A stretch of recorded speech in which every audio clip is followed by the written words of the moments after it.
हाँ ये तो सही सिस्टम चलता है यार तेरा। ये केड़ा पंप है? लिफ्टी पंप ही होए। हाँ ये यार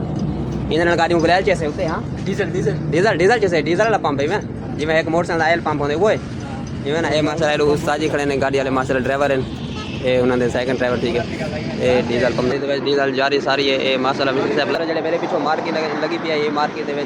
आला किस्म के अपना ड्राई क्लीनर हूँ तो बाद इलैक्ट्रीशियन हूँ तो बाद मोबाइल दे repairing shop Jazz cash mobile हर चीज़ इतना दस्तियाब है हूँ तो बाद फर्स्ट ड्राइवर भी खड़े हैं माशाल्लाह ते हूँ इतों मिस्त्री जो डीजल पावन जारी सारी है कम जारी सारी है रात का 9 का टाइम है 9 के टाइम कोई देखते पे मिस्त्री साहब लगा पे वालेकुम रहमतुल्लाहि व बरकातहू मेरा नाम मोहम्मद माजिद तुम एक यूट्यूब चैनल माजिद सारे को मेरा यूट्यूब चैनल को सब्सक्राइब कर लो तो वाला सोचने पैसों मैं केड़ी जगह देखना ही टाइम मैं खड़ा सबील खान दे पंप ते हाजी सबील खान पंप जड़ा है अपना मुस्लिम चौक इमरान खान दे मशहूर मारूफ पंप है एनी टेंशन मेरे को निकली मैं आया खड़ा ये देखते हो सामने एक गाड़ी है ट्राला है माशाल्लाह 22 व्हीलर ते 22 व्हीलर ट्राला है ते हुंदा जेड़ा है एक ऑयल फिल्टर जेड़ा होंदा ना वो भी चेंज करना है ते ब्याह फिल्टर वगैरह चेंज करना उनका कोई काम शाम भी है वो भी है ते तो मैं नाल दे नाल चलते वो भी दिखाना जो क्या क्या मसला सारा को मैं तो नाल दे नाल दिखाने वाला ये देखते वो माशाल्लाह मिस्त्री वगैरह लगे हुए थोड़े थोड़े ये जेड़ा मिस्त्री है इन्हें को पूछ दूँ जो किवें जेड़ा ऑयल चेंज करना क्या हिसाब किताब है ये मिस्त्री लगे पे ही टाइम जड़ा है कोई फिल्टर साफ करना खड़े थे कोई जड़ा तले लगे खड़े अपने डीजल मोबाइल देखो माशाल्लाह तो लगे पे अस्सलाम वालेकुम उस्ताद जी वालेकुम सलाम ये असीं हुण मिस्त्री साहब लगा पे ये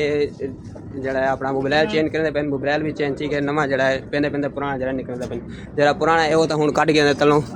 पुराना कट गया हुण जड़ा नवा जड़ा है पेंदे पे जड़ा 22 व्हीलर ट्राला इंदा जड़ा मोबाइल है इंदा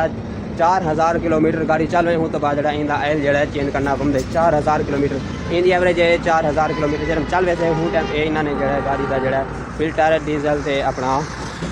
ऑयल फिल्टर मोबाइल फिल्टर से जड़ा मोबाइल ये तय चीज़ा जड़ा इन्होंने 4000 किलोमीटर के बाद जड़ा इन्होंने वो करना है तो हूँ तो बाद माशाल्लाह तो वो गाड़ी देखो माशाल्लाह सोहनी गाड़ी है 22 व्हीलर माशाल्लाह ये हाजी सबील खाना पंप है इतना आला क्वालिटी का खाना चाहे बिस्किट थे माशाल्लाह टिक्का कबाब हर चीज़ हर सिस्टम जड़ा इतना सहूलत है ड्राइवर हजरात वास्ते भी बाकी भी जड़ा अपना ये दुकान है मार्केट है ये परली साइड जड़ा वो रेस्टोरेंट बना पे वो देखो माशाल्लाह रेस्टोरेंट तैयार है ही टाइम जड़ा रेस्टोरेंट माशाल्लाह एडू मस्जिद है एडू है माशाल्लाह पेट्रोल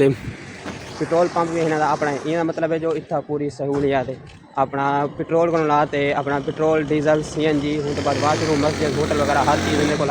इन्हें को मौजूद है मोबाइल तो सही बिल्कुल पै गए मुर्शद पै गए मोबाइल पै जे मोबाइल सही पै गए तो हूँ गाड़ी सलफ दे माशाल्लाह माशाल्लाह माशाल्लाह चल पे गाड़ी चल पे माशाल्लाह इन्हें नवा मोबाइल ठीक है थोड़ी देर पहले मोबाइल देने के दूसरे से माशाल्लाह पाक ने तो हूँ जड़ा है क्या थी गाड़ी हूँ माशाल्लाह थोड़ी देर गरम थी मोबाइल जिमें भी टेस्ट है ठीक है हूँ से उस्ताद मोट बना जो इतो खाना खाना खा रोटी थोड़ी कम से सही क्या मंगे बोला आज अच्छा अच्छा हूँ मैंने खुद एक दो बार किस्मत है मैं क्या मिलते हैं सारे नसीब है सबको पता को ना जो है सारी रोटी थी लिखी है माशाल्लाह अल्लाह पाक बेहतर रिज़्क़ देने वाला है ये तो माशाल्लाह इन्हों का जड़ा है बात चलते रहे जिंदगी में मुझे जी ये थी वाला हूँ गाड़ी छड़ता एल शल चेंज कर गए हूँ मैंने आप होटल से माशाल्लाह पुजने से सोना सोना होटल तैयार है माशाल्लाह साढ़े वास्ते अपने वास्ते तैयार है ना मुझे हाँ हाँ अपने वास्ते तैयार है।